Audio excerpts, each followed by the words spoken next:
Public Safety, Councilman Kamer. 2:15. Budget and Finance, Councilman Freeman. 3 p.m. Parks and Rec, Councilman Neal. 1:45. Planning and Economic Development, Councilman Busco. Subjects call, silly me, 1 o'clock. Housing and Neighborhood Assistance, Councilman Busco. 3:15, and it's important that I mention to everybody on council, there's been quite a bit of discussion in reference to the housing pieces that we've been discussing, and we've had quite a bit of interest in terms of passing this in a timely fashion. There's a lot of discussion about passing this quickly, and so I've determined that we've had 3 readings. So I'm asking everyone to strongly consider 2 weeks. I'm asking for 2 more weeks' time. Get all of your questions answered and get everything, and hopefully we'll get all voices heard. I know that there's been quite a bit of discussion previous to this before it came in, but we are asking that everybody get everything taken care of before. I'm going to ask for 2 weeks' time. So everybody be prepared. And if you have questions or comments or concerns, please bring them forward. You can also bring them forward to Mr. Hardy as well and Tamika Rose. Thank you. Thank you so much, Councilman Busco. Public Service, Councilwoman Samples. 2 p.m. Health and Social Services, Councilwoman Amobian. 2:30. Public Utilities and Green Committee, Councilman Freeman. 2:45. And is there anything else coming before council? I do see Councilwoman Samples. Thank you, Madam President. Just a few things. The first one is I don't see anyone on here from Parks and Rec, so I'm hoping that they'll reach out to me after this meeting. I did see the flyer that the city is going to be offering some free drone courses at Mason CLC, which is great. My concern is Mason's field is supposed to be ready this year for the Central Raiders team.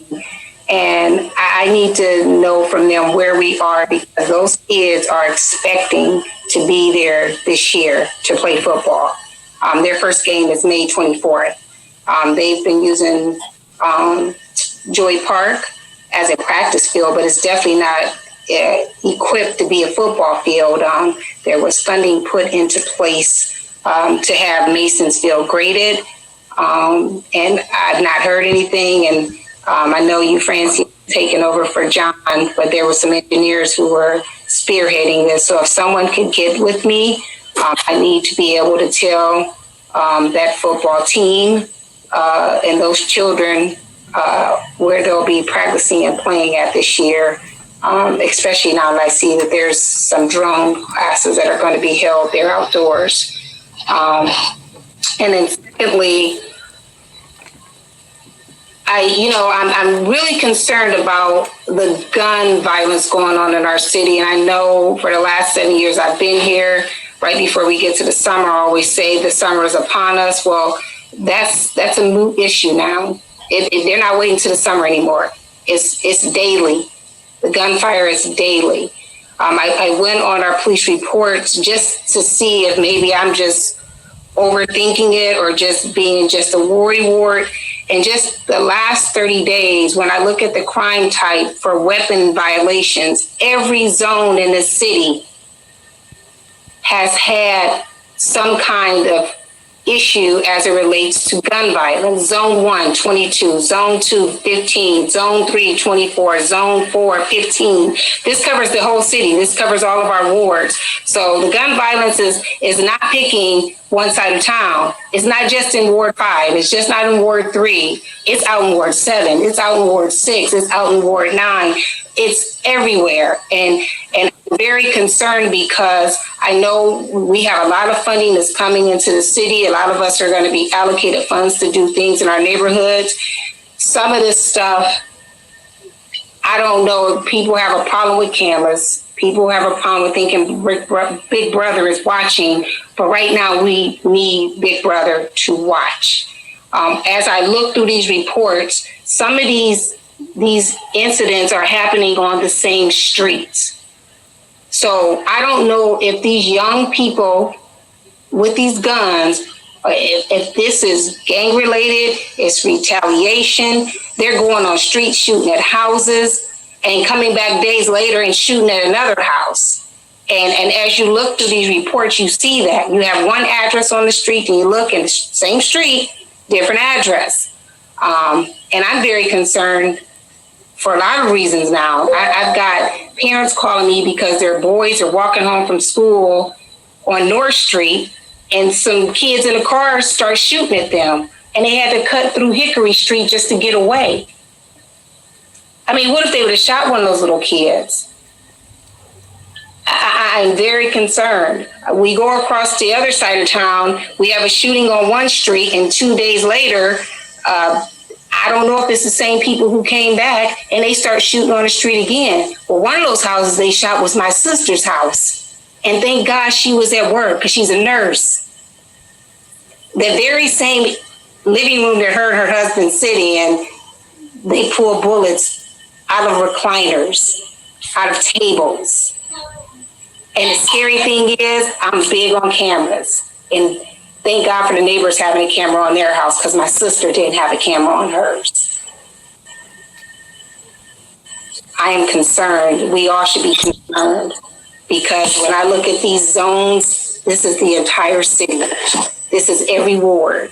They are not discriminating. They are everywhere. And these are young people with guns that are a majority of the issue that we have here. So I don't know if we could have ourselves a conversation on public safety, if we need to have a conversation with the mayor about what we need to do about, I don't know if it's cameras on the stoplights, cameras on some of the businesses, if we can't afford to put them on people's houses who want them. But I think we need to do something, and we need to do something fast because it's only getting worse. Thank you. Thank you so much, Councilwoman Samples, for sharing that information. Councilman Malik? Thank you very much, Madam President. And I just really appreciate those comments from Councilwoman Samples just now. I think her comments really underline the seriousness of the gun violence that we're seeing. And I really do hope we have those conversations, continue to have those conversations. The point that I wanted to make was really, on the housing piece. We heard from a number of folks with concerns about the legislation and the public comment period. I think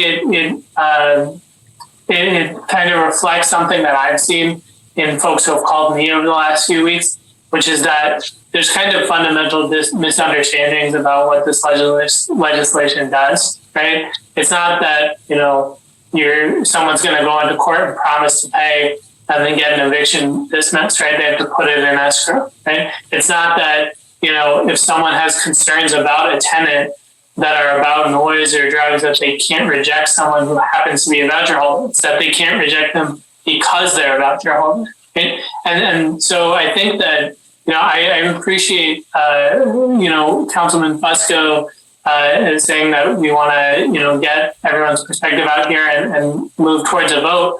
I think sometimes the process is more important than the outcome. So I hope we have, as many folks as possible next week. Hopefully some of the folks who have public comment this week can join us next week and share these concerns, and we can talk through some of them. But some of them are not borne out in reality.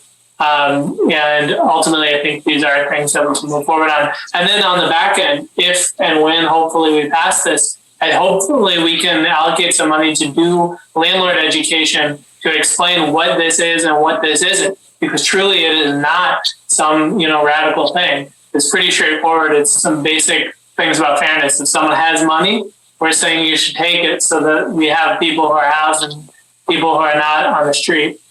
So anyways, that's a long rant, but I got calls all the last week with people who are talking about pay to stay is about source of income. There needs to be more clarity around this. And also there was a comment that Mr. Cacioppo made about Mr. Swirsky. I have a lot of feelings about that. Mr. Cacioppo said that folks haven't reached out. I will reach out and address some of the concerns. So thank you. Thank you, Councilman Mallett. Councilman Neal? Thank you, Madam Chair. Just wanted to present to us as council. I mean, we've had different members speak out about us needing to have a meeting regarding gun violence.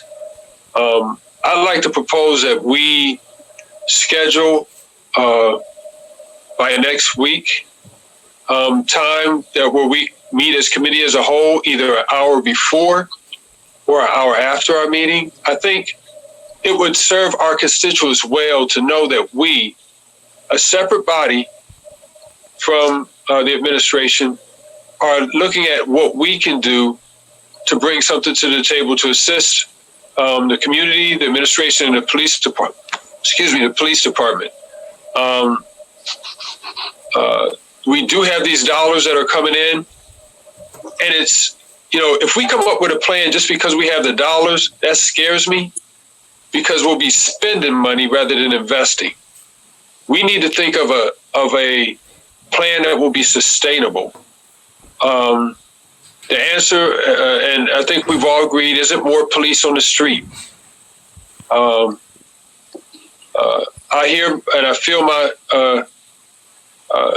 colleagues' concerns about cameras, but I think we've talked about stuff. We need to do things that are proactive, that hopefully can circumvent before, these things hit the street. And with the dollars that are coming in, we want to remember too that those dollars are coming in for those who have been adversely impacted by COVID and gun violence. Violence as a whole is something that registers, because across the nation, violence has increased during this period. And we know that gun violence is a public health crisis. So, I don't know how much longer we have to go before we set a time where we can meet. And then lastly, those dollars are coming in. I hope we're not planning to just put them in the general fund. There's no way we could track that. Part of the requirement of the American Rescue Plan is a documentation for future generations that come after us. I mean, this has never happened in this country's lifetime before. So proper documentation. I think this is an excellent time for us to look at putting this budget online, because separate from our general budget, so we can track these dollars and see how they're invested and get our constituents' input. So,